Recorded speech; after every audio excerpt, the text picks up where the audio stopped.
There is a combination of factors of driving the exponential increase of violence in Sonora. One of those is certainly the turmoil of the election.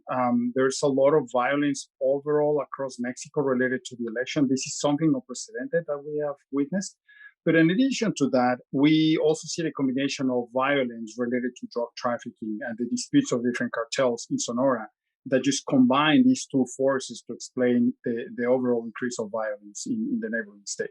So, what are the criminal syndicates trying to accomplish? Is it gaining control over political actors? It could be a combination of things. So one way is probably purely political motivation of rival parties trying to get ahead of the election.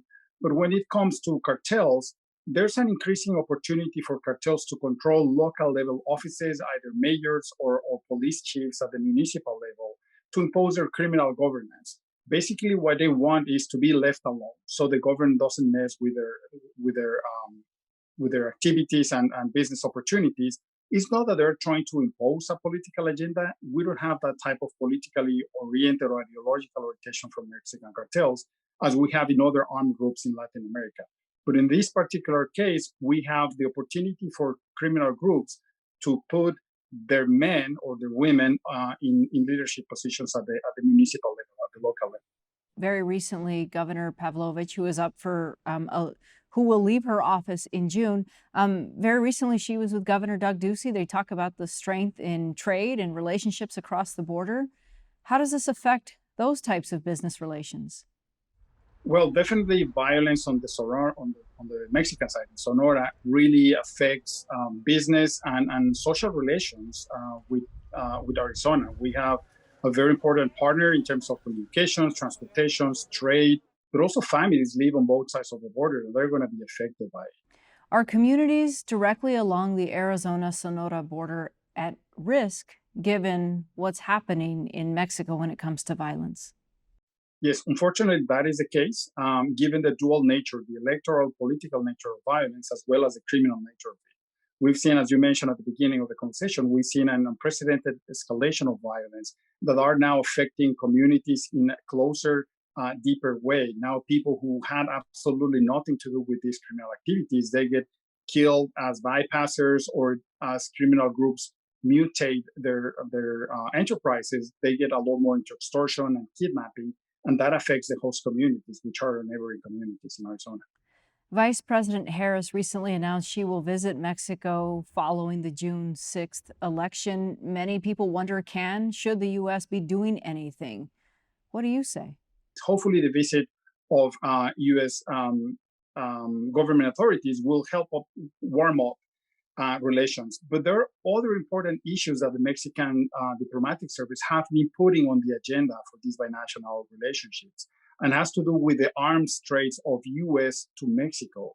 And that is something that the U.S. has been pushing off for decades without actually taking serious consideration. And this Mexican administration has been very forcibly putting that responsibility on the U.S. On the agenda. The drugs are flowing from Mexico to the US, but guns and money flow from the US to Mexico. And that is something that needs to be addressed. What is your estimation on what happens after the June 6th midterm election? Does it slow down for a while or does it continue at its current pace?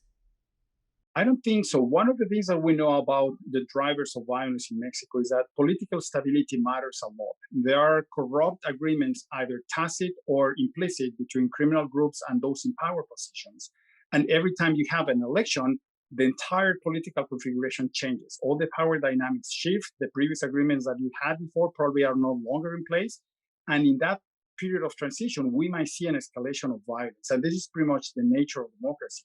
You don't know the outcome, you don't know who's going to win, but whoever wins is going to be in power, and new agreements, new set of rules, and new policies, security policies we have to set in place to hopefully try to bring the violence down. But most likely political instability is going to drive violence up again. And with respect to arms trafficking, you're saying that guns are not permitted in Mexico, so the U.S. is supplying this. Yes, I mean, that's unfortunately part of the reality that in Mexico, the army has the monopoly of selling guns. So if you want to purchase guns legally, there's only one shop to go, and that's go shop with the army. Unfortunately, there's so many thousands of illegally smuggled weapons from the U.S. Into Mexico. Unfortunately, even government efforts to create gun running projects to trace these networks of gun trafficking have totally failed. Actually, the Obama administration had a big scandal that one of the weapons that ATF smuggled into Mexico was used to kill a U.S. Law enforcement agent in Mexico. Right? This is how the things fire back. But there's a huge responsibility that is increasing part of the agenda, by national agenda, the flow of guns, and the U.S. has many challenges to address that because of political, ideological, cultural issues in the US that probably will make it very difficult to address in terms of the binational relations. Okay, Professor Javier Osorio from the University of Arizona, thank you. Thank you very much.